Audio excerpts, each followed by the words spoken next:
So again, thank you all for coming out, and I introduce Mark Maloy. Thank you, Kevin, and thank you to the Washington Heritage Museums for hosting these and marking the 300th anniversary of Hugh Mercer. He is one of my favorite heroes of the Revolution to study and learn about. You can see here on this slide the statue just a few blocks away of Mercer that stands in this town. And he really is a great hero of the Revolution that's often been forgotten. But it's something that we should definitely learn more about his story because he definitely deserves to be remembered. So thank you for having me here to talk about this. And I'm going to be focusing the talk this afternoon on Hugh Mercer, specifically his what he did in the military during the 10 crucial days from December to January of 1776 and 1777 that ended in his ultimate sacrifice of his life for our country.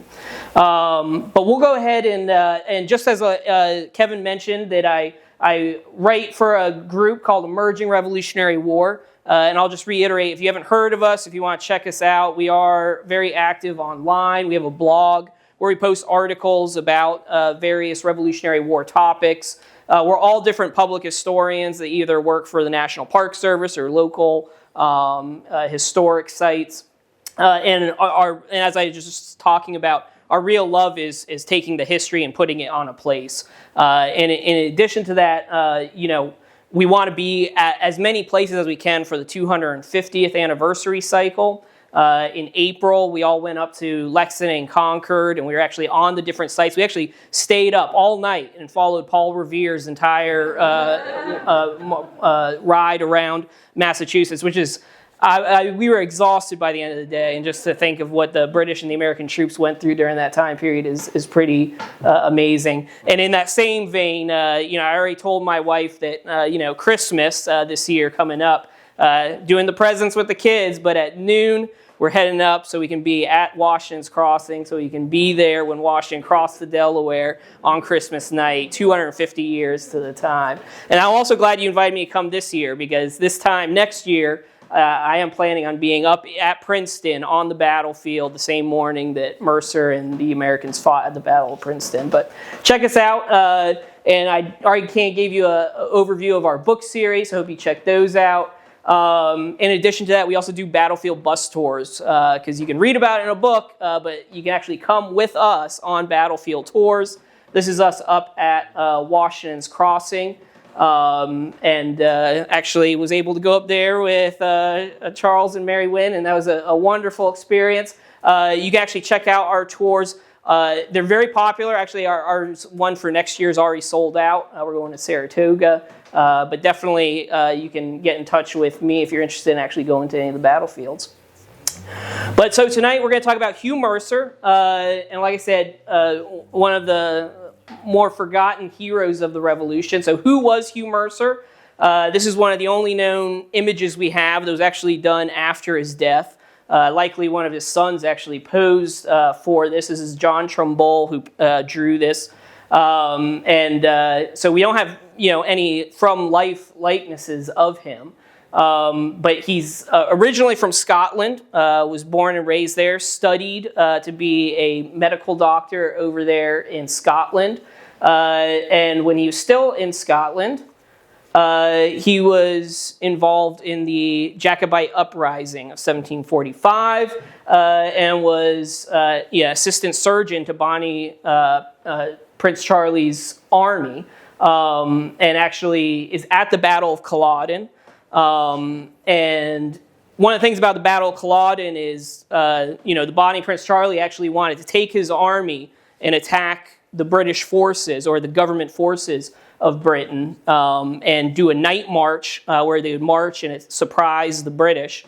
And as the Scottish soldiers are going through, a terrible rainstorm comes down, it really slows down his army. So Bonnie Prince Charlie just he aborts the mission, pulls his troops back to make a defensive position. By this point, the men are demoralized and tired, and the next morning is when the government troops arrive, and then that's when the Highlanders charge in, and many of them are destroyed during that awful fighting. And afterwards, the government troops actually chase down all the Jacobites, killing, capturing, executing many of them.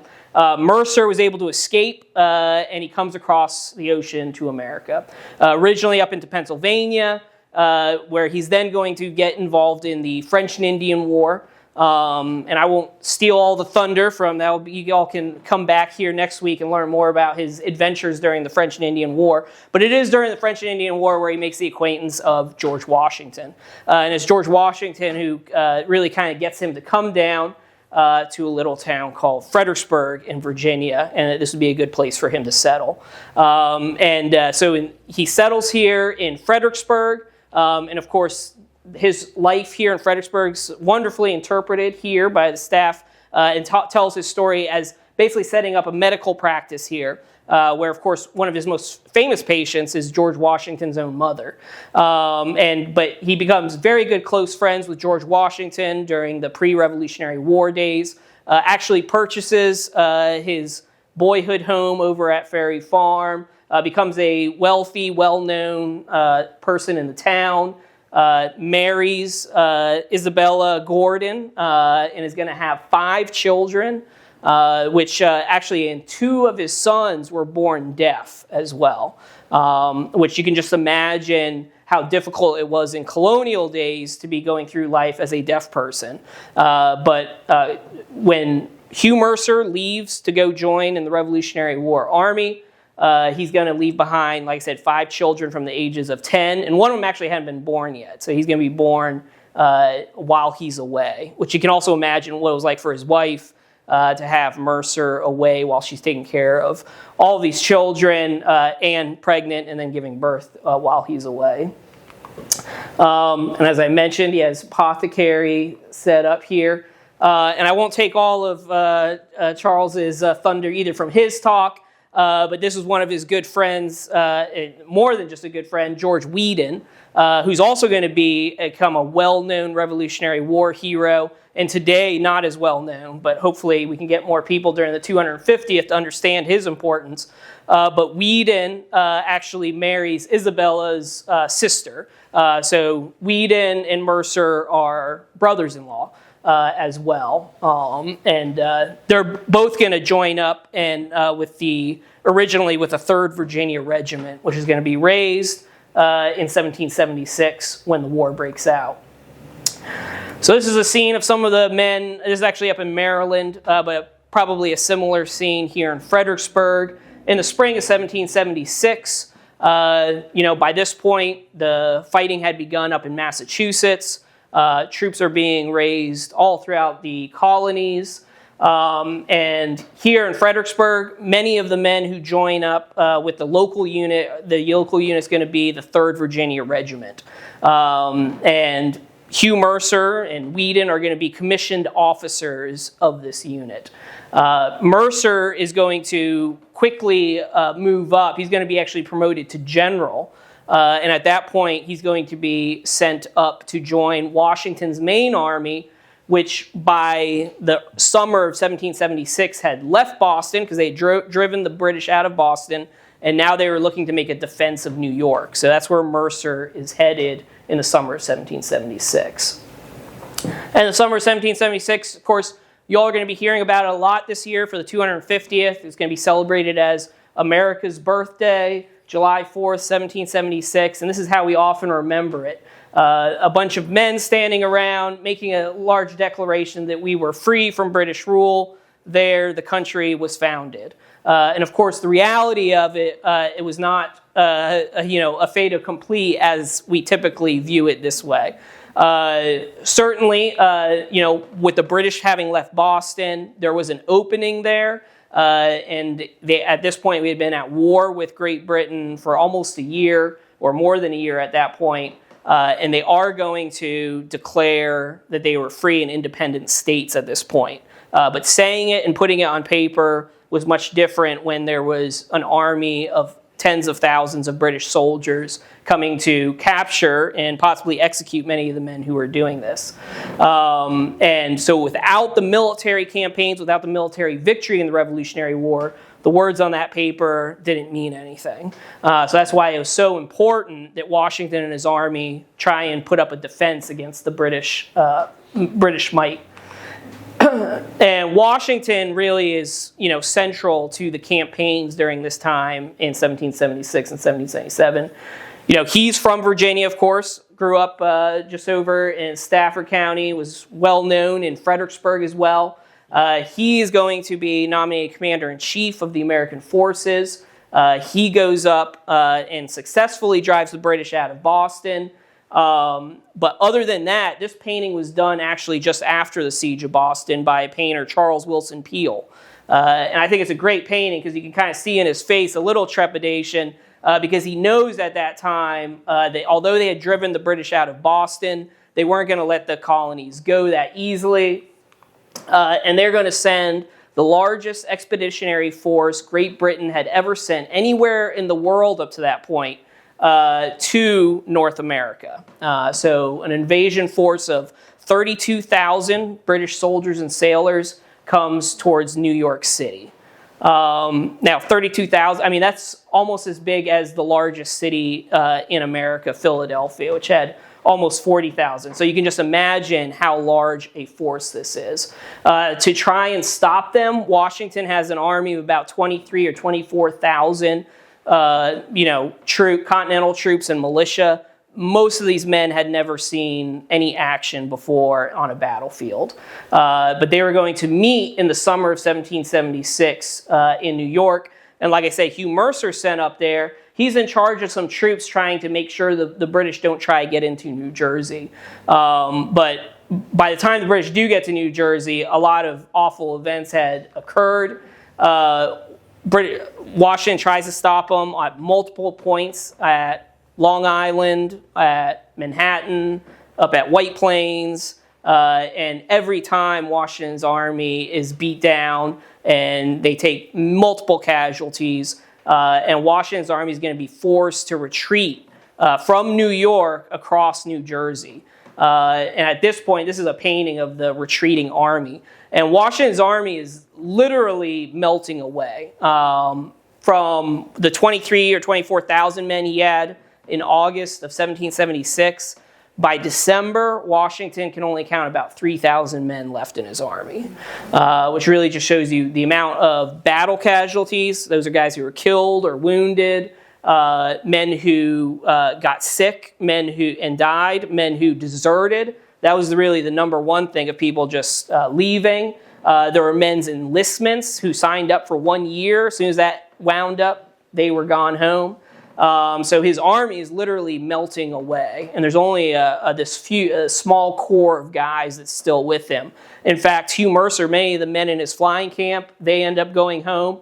So a new brigade is cobbled that Mercer is going to be commanding. So Mercer is going to be put in charge of some Virginia and Pennsylvania and Maryland troops. And these guys are going to be marching across the roads of New Jersey, looking for some sort of river or natural barrier to get between them and the British. It's during this dreadful time that a young author named Thomas Paine is going to write these words that became, to try and rally people to the cause of liberty when it looked at its time at its worst.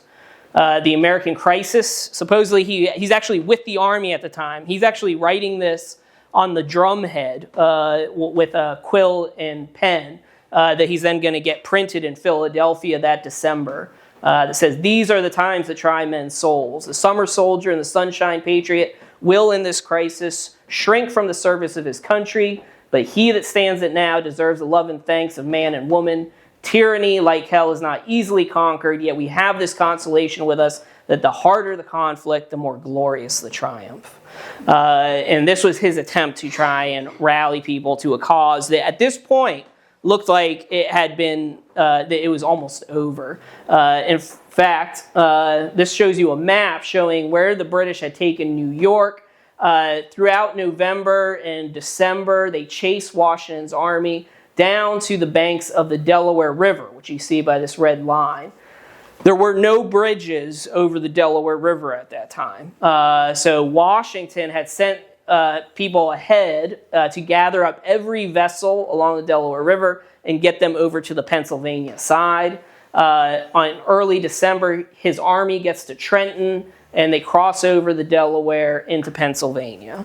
And at this moment, and Howe, who's commander of the British forces, they had chased them all the way to Trenton. And at this point, he declares that they're not going to try and chase any further, that they are going to head back to New York, but they leave behind all of these posts. They're basically little garrisons of troops to keep an eye on the population. And they leave here at Trenton a brigade of about 1,500 Hessians, who were German troops who had come over to serve under the British Army. And they were under the command of a man named Colonel Johann Rall. So they're going to be here at Trenton basically to keep an eye on Washington's army in Pennsylvania, which looked like it was dying. And Washington at this time is begging the Congress in Philadelphia for reinforcements, for more troops. He's not getting much. The enlistments for most of the men in his army expired on January 1st. So Washington only had a couple weeks now. He had to do something to try and reverse this tide. To give you a sense of how terrible it was for the soldiers who were going through here, during the crossing over into Pennsylvania, there was a Maryland soldier named James Peel. He was a Pennsylvania soldier, Charles Wilson Peel, who had painted that portrait of Washington. He was with him on the banks of the Delaware. And he sees this man with a blanket on and looked all disheveled. His face was covered with a beard and sores that were so bad that he hadn't washed his face. And this guy comes straggling out of the line. He comes up to Charles and starts talking to him. And it's not until the guy actually started talking that he realized it was his own brother, James Peel, who was in a Maryland regiment. He had just that's just like the destitution that Washington's army was facing. The stories of how you could follow Washington's army through the snow, through the blood in the snow, was true. There was men who had no shoes that had been worn down, so they had bandages wrapped around their feet and were trudging along. Why these 3,000 guys were willing to stick it out with Washington during this time period is one of the most amazing things during this. The tenacity and fortitude they had is just remarkable. So Washington gathers his men. He has to do something to try and reverse the tide. Otherwise, he actually writes to his brother. He says he thinks the game is pretty near up.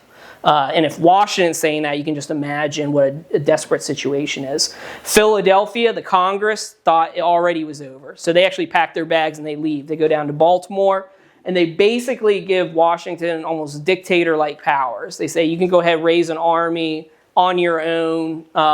They basically, like I said, we're giving Washington anything he needed to try and keep the cause alive, because that's how desperate a situation it was.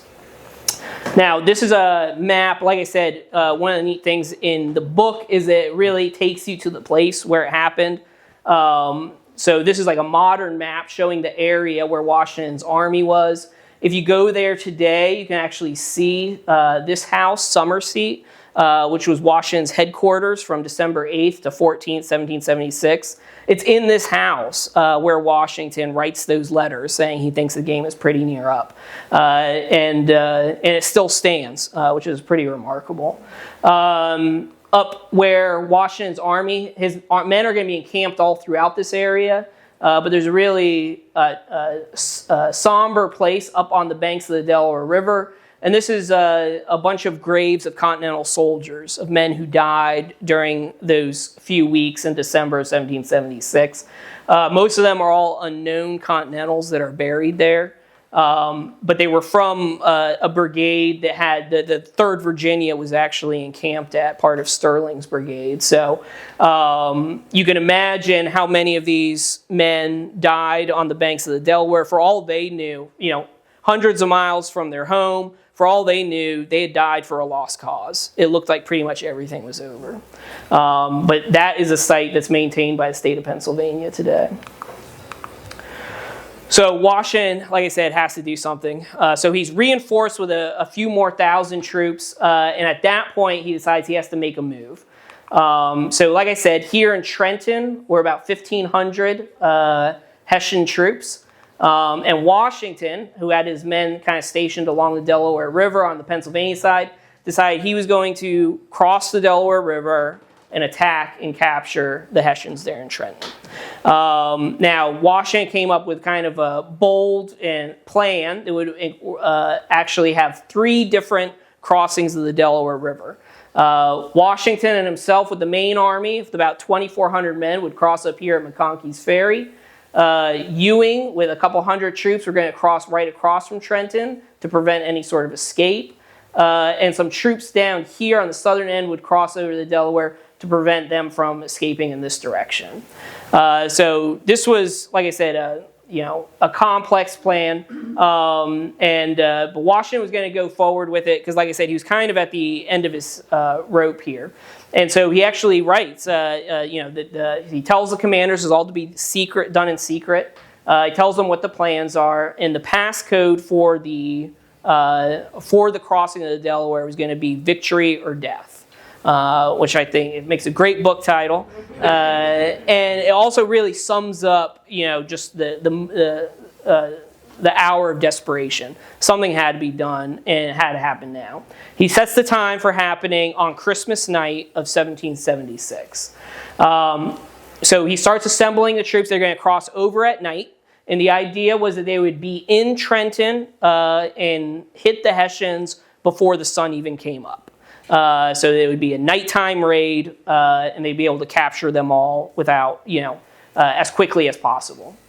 Well, that night, as they are gathering to do their crossings, a nor'easter comes through, and all of a sudden it starts raining and snowing and hailing and sleeting, and it's just miserable. At the same time, ice had been gathering on the Delaware River, and the ice gets so built up down in the lower part of the Delaware that the lower 2 crossings, they try that night to get across the Delaware. They're unable to get across the Delaware.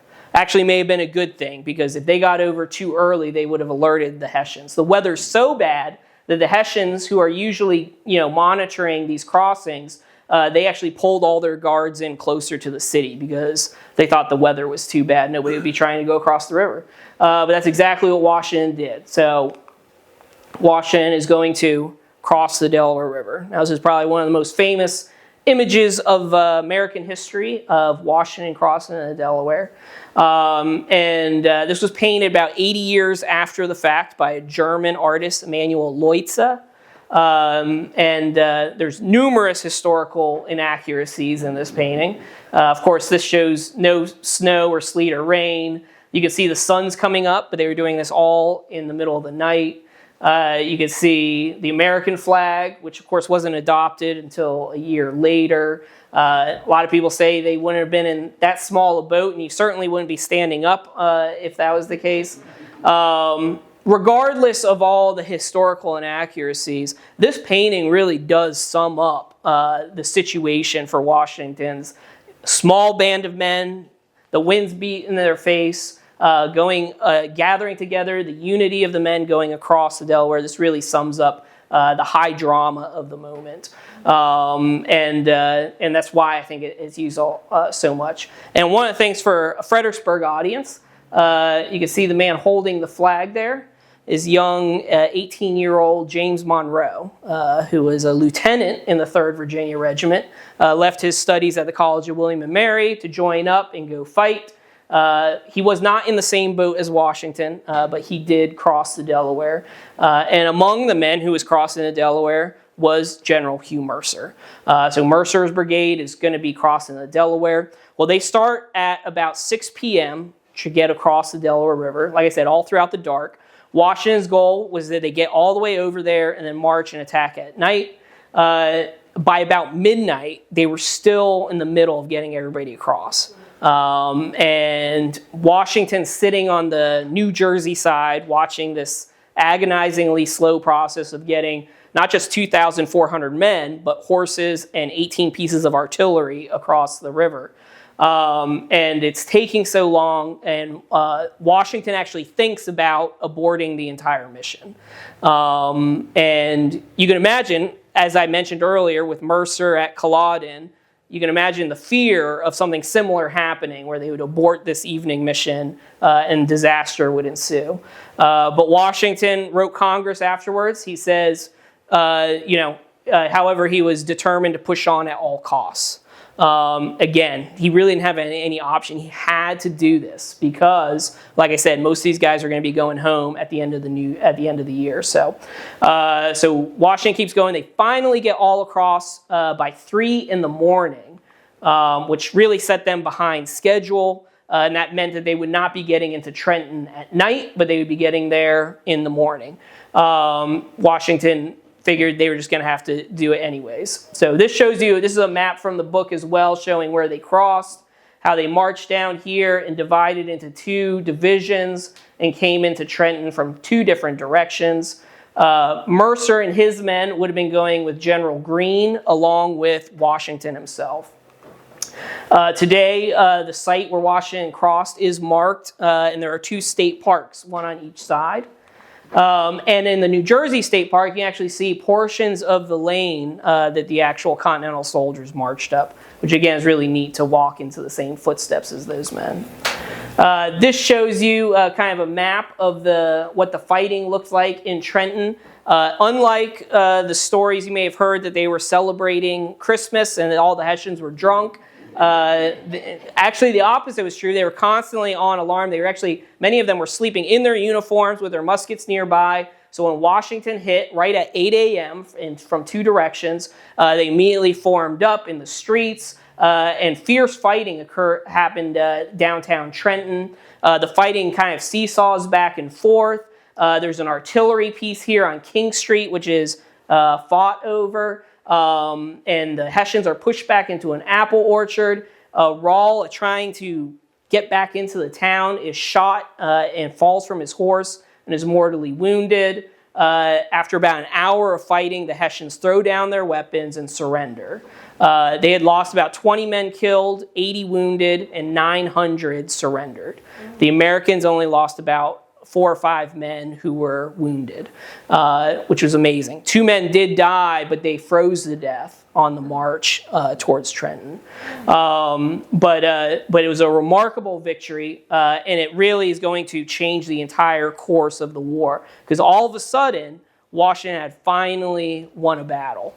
And this really shocks the British and the Hessians, but it goes like an electric shock up and down the eastern seaboard, as colonists finally realized that we had won one and there's some hope.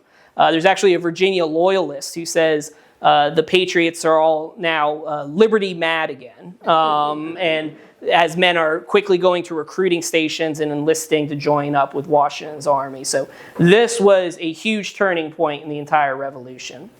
Now, if you go there today where the American artillery was stationed during the battle, you'll see a large monument that was built, and you can see Washington at the top, which still stands up there today. There is an old barracks, which is operated as a museum by the city of Trenton, that interprets all of colonial military life, but also the Battle of Trenton.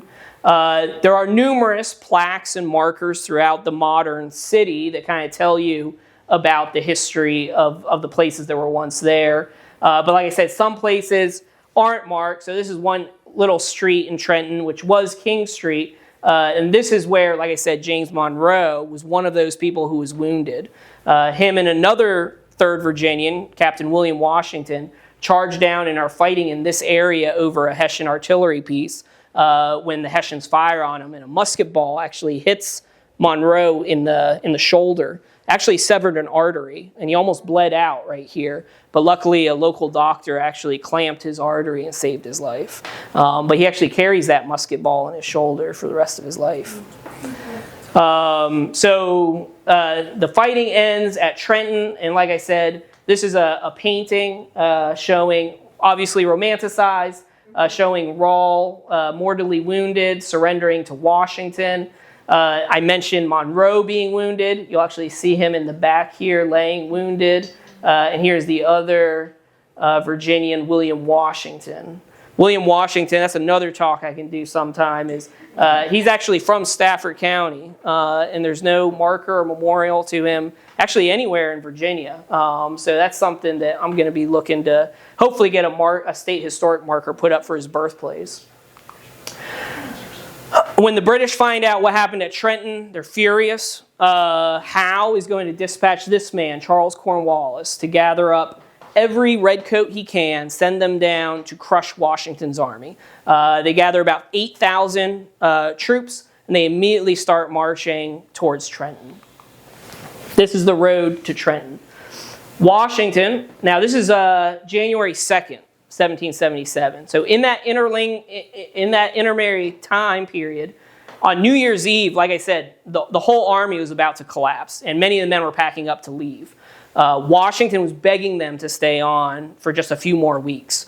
And he was able to secure some money to actually pay them a little bit of money to try and stay on.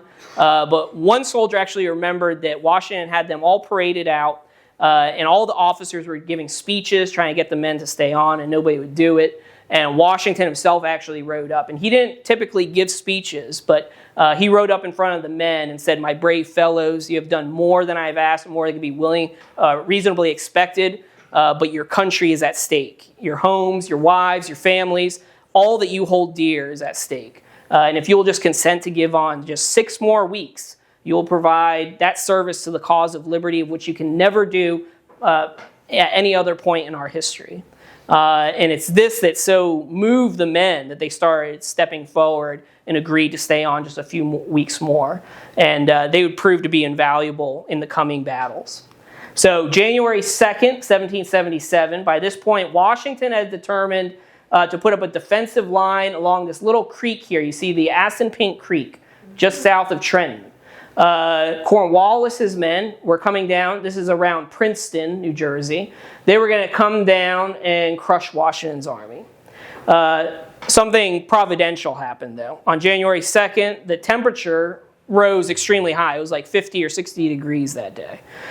So all the frozen roads that were covered in snow basically turned to mud. And so Cornwallis's men start marching down the road, and many of them, the descriptions are going almost up to their knees in mud.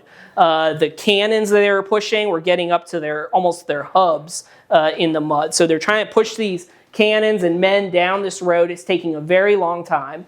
And what Washington did is he sent out some riflemen to basically be at these different creeks along the way to harass this British column.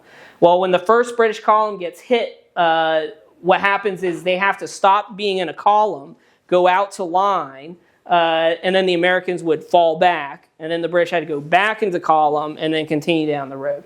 Well, this takes an agonizingly long time for the British to get all the way down to Trenton. By the time they get down here, it's about 4:30, 4:45 in the evening, which, as you know, these days, it starts getting dark. And so it's getting dark. The British finally get into Trenton. All the Americans retreat onto the southern end of the Assunpink. Cornwallis does 3 impromptu charges to try and capture the bridge that was right there. And each one gets mowed down. And Cornwallis stops the charges. He says, "Don't worry, we'll bag the old fox in the morning." So they go to bed that night thinking that they'll just attack the next morning once they get all their British soldiers up here to attack Washington. This evening, the night of January 2nd, 1777, Washington has to figure out what's he going to do. Now, today, if you go up along this route, which is a modern road, there are markers that tell you where these different locations where the Americans were able to pour fire into the British column. But that night, Washington actually goes to one of his generals' headquarters, which is shown here. This is the Douglas House, which still stands there in Trenton. It's been moved a few times, but it's the original building. But in that building, Washington holds a council of war. Now, what are their options? Washington could retreat and head back to Philadelphia, but then it makes the Battle of Trenton look like a fluke. And it would just do disaster for their morale. He could stand and fight, but if they do that, by this point, Washington's army had about 6,000 men against 8,000 redcoats. Doesn't look good. And if they get crushed, or if their flank gets turned, Washington would be pinned against the Delaware River. They'd probably lose all their whole army. And that's when somebody, we don't know who, it may have been Mercer, it may have been Sinclair, one of his generals suggests an alternate. And that is to disengage, march through the night around the British flank, and attack their rear guard that was up at Princeton. This would be a highly difficult move to do. For all intents and purposes, was a pretty amateur army. But Washington, again, this is one of his decisions he has to make. And so taking the advice of his generals, and in that meeting with Hugh Mercer, he does decide to do this option. So at midnight, now this is again, providentially, the temperature plummets. So now it goes down to like 0 degrees. All those muddy roads had turned hard and frozen. So he's actually going to be able to move his men pretty quickly across those frozen roads. Around midnight, they start making a lot of noise. Men start digging, building up fires, making it look like he's sitting here ready to fight Cornwallis in the morning. Meanwhile, he gathers his men, and he's going to do this long 12-mile march around Cornwallis's flank. Today, you can actually drive the route, and the Sons of the Revolution in New Jersey actually put up markers every mile along the way of Washington's flank march. This was a bold decision, but they do it. They start at midnight. And again, Washington's idea is to attack this small brigade of British troops, which is about 1,500 men, overwhelm them again before the sun rose. But again, different delays and everything else. His men are successful and totally undetected by Cornwallis's main army. And they get up to just outside Princeton. But what they didn't know, at the same time, the British were on their way down. They had gotten up early to go down and join up with Cornwallis's main army. And that's where the two armies are going to converge. So Washington's guys are coming up, and it's right about 7 or 8 a.m., just as the sun is coming up that morning, January 3rd, 1777. Washington's going up this small road, and with most of his army, they get to right about this location when the British, who are marching down the main road, are up on a hill on the other side of this little stony brook, and they look back and they see the Americans, and the Americans look back and see the British. And that's when they both realize that, the Americans are behind them and the British were already up and out. So the British are very aggressive. They immediately turn around and they form into a battle line. And they start marching across to try and cut Washington's army in half. Washington immediately sends out Hugh Mercer with his brigade. It's a small brigade, only about 300 guys, out to try and stop him on the farm fields of the Clark brothers. The Clarks own 2 farms here. And Mercer and his small brigade go out to engage them. And the British and Mercer's guys are the first to engage that morning on January 3rd. I mentioned the Clark. This is the Thomas Clark House. It's been added on to, but this is an original building, actually witnessed the Battle of Princeton, which is amazing that it still stands. And today, the state of New Jersey interprets it as a museum. And today, at least a large portion of the battlefield is preserved by the state of New Jersey. It's actually been expanded with the help of the American Battlefield Trust and some of the local preservation groups that actually buy and preserve this hallowed ground. This is a really awesome battlefield. If you've never been up there, you can stand there. It's one of the only battlefields where Washington personally is leading troops on the battlefield. And you can look out across this field. This is looking from the American position. That farm where Mercer's guys are going to start fighting is right at the horizon here.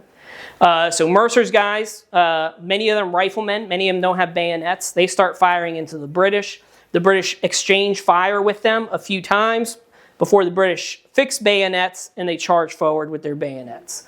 Hang on, I'm going to get to that in just one second. This shows you some of the fighting that's going on in the orchard there. It's some of the most brutal fighting of the Revolutionary War. So the British overrun Mercer's guys. Mercer's guys basically start breaking and running.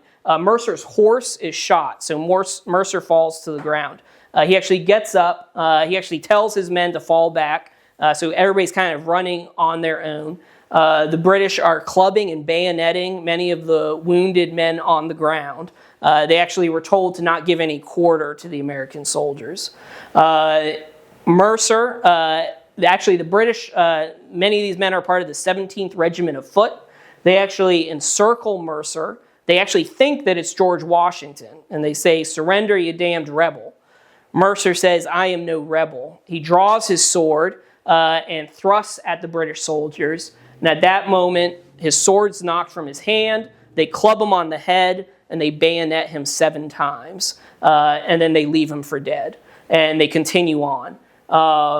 In the orchard, there's other savage fighting. One of the saddest stories, I think, is that of a young lieutenant, Bartholomew Yates. He was also from Virginia.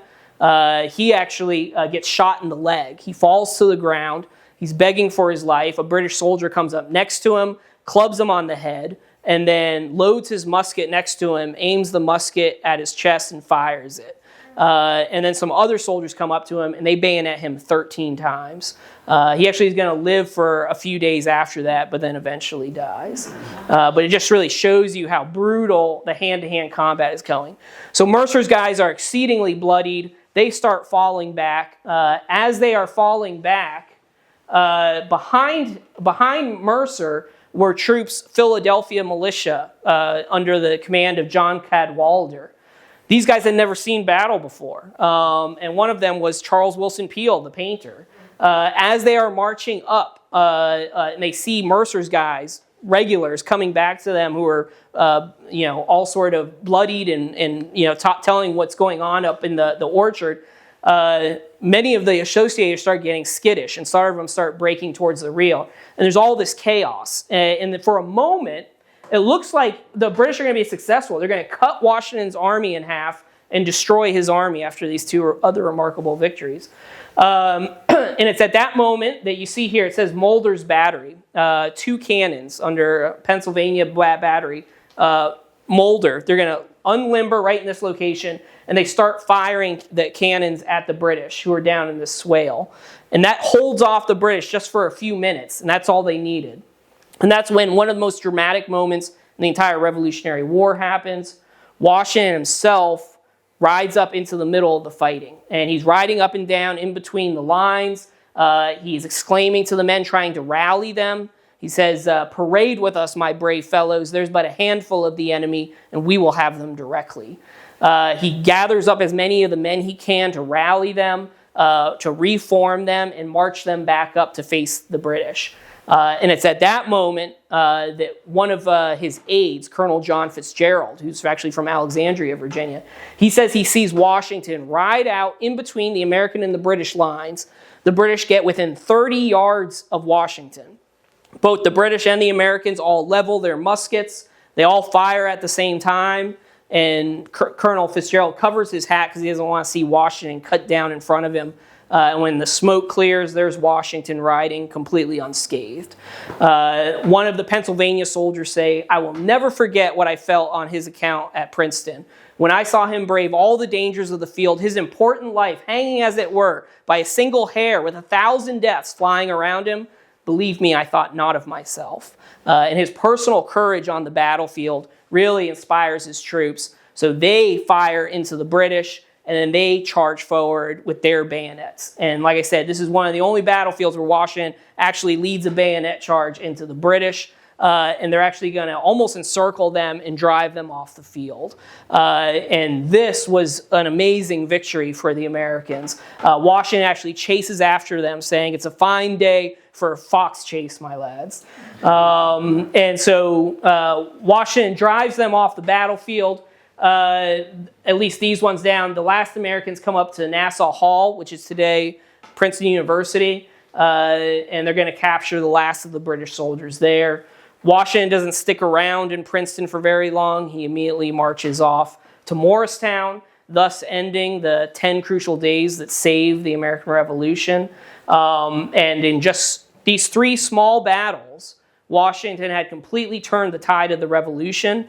because while all this fighting is going on, Cornwallis is all the way back at Trenton. He hears the cannons going off. He gathers his troops to try and chase Washington. By the time he gets to Princeton, Washington's long gone. And from Morristown, New Jersey, Washington was on the supply lines, on the flank of the British supply lines. So the British couldn't stay in New Jersey. So they fall back all the way to New York.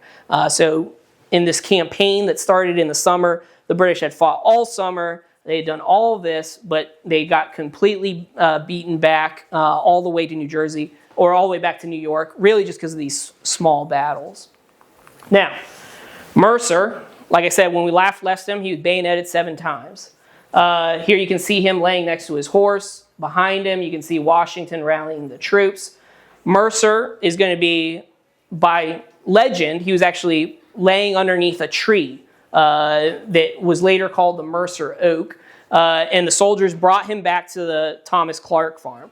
While he's being carried back to the Thomas Clark house, he raises up and he says, "Cheer up, my boys, the day is ours," as he's being carried back to the Thomas Clark house.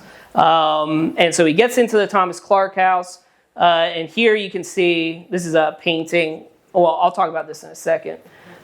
This is a painting done by James Peel, who was that soldier who was so dirty that you couldn't recognize him. He paints this after the war of the Battle of Princeton.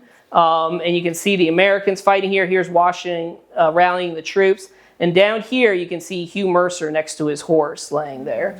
What's really neat about this painting, like I said, he was a veteran of the actual action. So here you can see, these kinds of paintings are essentially the closest thing to a first-hand account you can get. What's really neat is this was copied by William Mercer, the deaf son of Hugh Mercer. Actually goes up and studies under the Peels in Philadelphia, and he paints this version. So he painted a painting of his own father dying at the battlefield of Princeton, which I just think is pretty amazing. And this is another painting I jumped through, showing Mercer down on the ground with Benjamin Rush looking after him. So let's talk a little bit just real quickly about what happened to him in those intervening days. This is a print of him being bayoneted on the ground. This is really neat. If you go to the Museum of the American Revolution in Philadelphia, you actually see Hugh Mercer's sword on display there. And this is an actual bayonet from the 17th Regiment of Foot. So really gives you a sense of those things. But this is the room in the Thomas Clark house where Mercer is brought. He's laying there. He's going to spend 9 days there, and he's going to ultimately pass away on January 12th, 1777. During that intervening time period, there's a lot of question and confusion as to whether he had died, whether he was going to recover. There are many British surgeons who are going to look after him, but Benjamin Rush, who was a signer of the Declaration of Independence, and a medical doctor, he goes across into the British lines to check on Hugh Mercer. George Washington, when he finds out that he's injured and he may need help, he actually sends his nephew, George Washington Lewis, who was born and raised at Kenmore, he sends him down to go help out Hugh Mercer. And they all are looking after him, and many of them think that Mercer's actually going to make a recovery, which is amazing if you consider getting stabbed 7 times by bayonets. But Rush actually is talking to him, and Mercer actually says, one of the doctors says, we think you're going to be able to be okay. And of course, Mercer's a medical doctor. He knows the human body as anybody. He actually raises his right arm, and he points to a bayonet wound under his arm, and he says, "No, this will do me in." And he's right. He does pass away on January 12th, 1777, actually in the arms of George Washington Lewis. He's by him when he breathes his last. This is his grave. His body is brought back to Philadelphia. They actually put his body on display in the city tavern so that the people of the town could come in and just see the barbarity of the British soldiers having bayoneted him. There were stories, even while Hugh Mercer was still on his deathbed, that he had been stabbed to death after he had surrendered. And that's where we get the story of him saying, "I am no rebel," and thrusting at the British, because he actually tells them, "No, I was not surrendering. I attempted to defend myself," and he was stabbed to death. But they do put his body on display, and he becomes a huge American martyr. And Congress shortly thereafter says a statue should be erected in his hometown to honor his memory. But he's buried originally at Christ Church in Philadelphia. In the 19th century, they move him out to Laurel Hill Cemetery. That's where his body lies today.